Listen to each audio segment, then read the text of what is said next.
Let me tell you a fairy tale.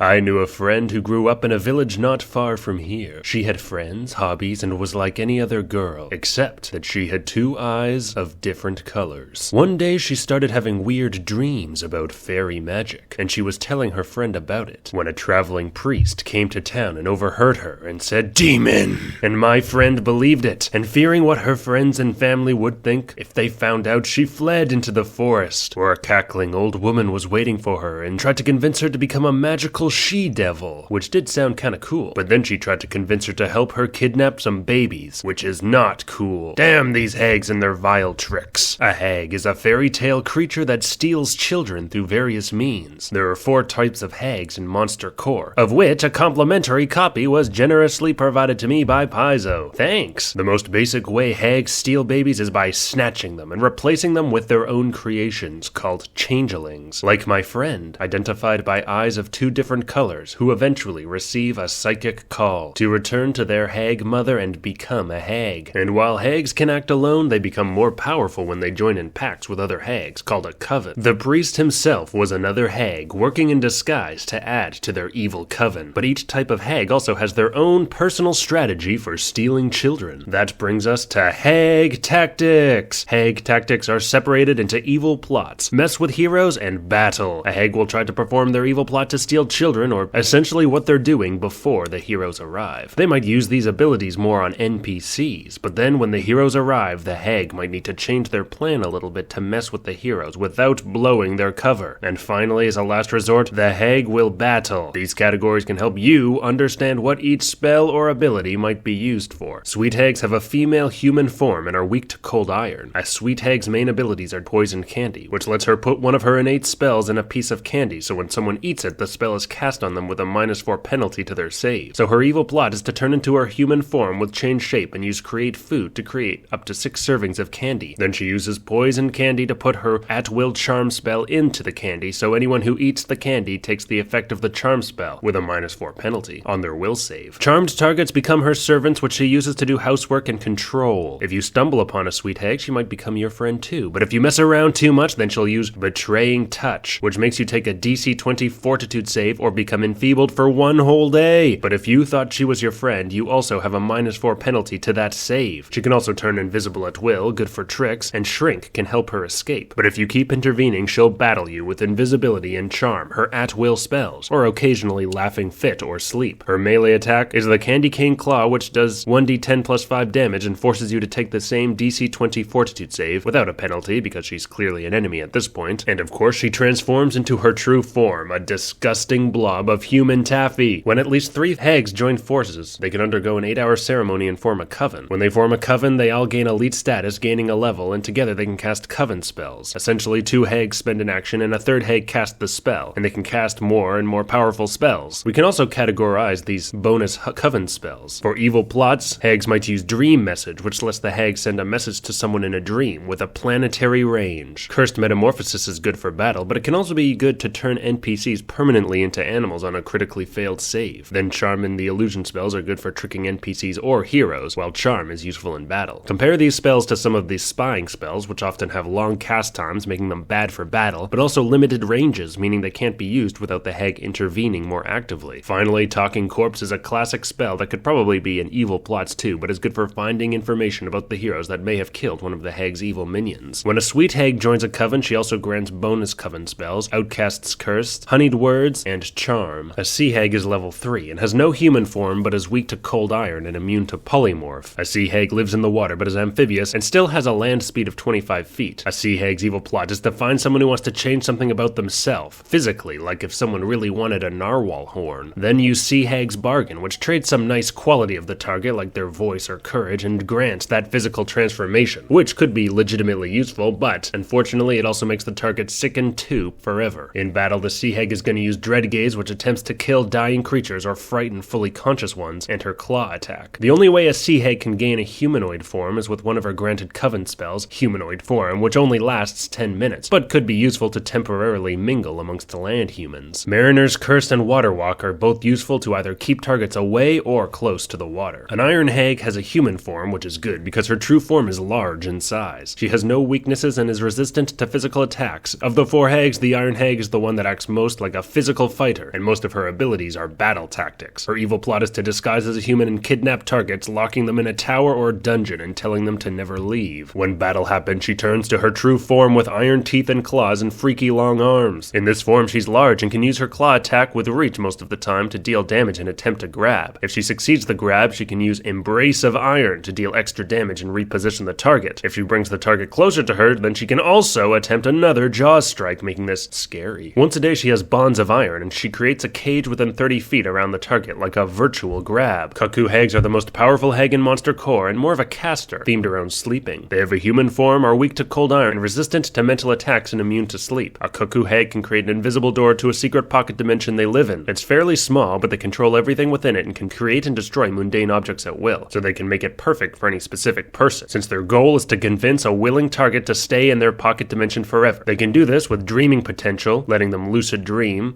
message again, or sound imitation to sound like any one specific woman. So they could sound like your mom. If they convince you to stay in their pocket dimension forever, willingly, then they can use Soul Covenant to trap your soul in an object like a guitar forever. Then you're screwed. Someone has to come rescue you, usually by destroying the object. If you encounter a cuckoo hag, they can cast spells like Subconscious Suggestion. Nightmare has a planetary range but makes the target wake up fatigued. They also have Dream Message and the Illusion and Spying spells. A cuckoo hag is a manipulator, but if they come to battle, they can use invisibility and sleep at will and have limited uses of Acid Grip and Fly, and transforming into their true form, bird-like with a long neck and thin creepy skin. Their Coven spells include Dominate, Nightmare, and the usual Scrying spell or Outcast's Curse. And look, the original baby the hag stole has been returned, and now the village has 2 happy people and no more hags.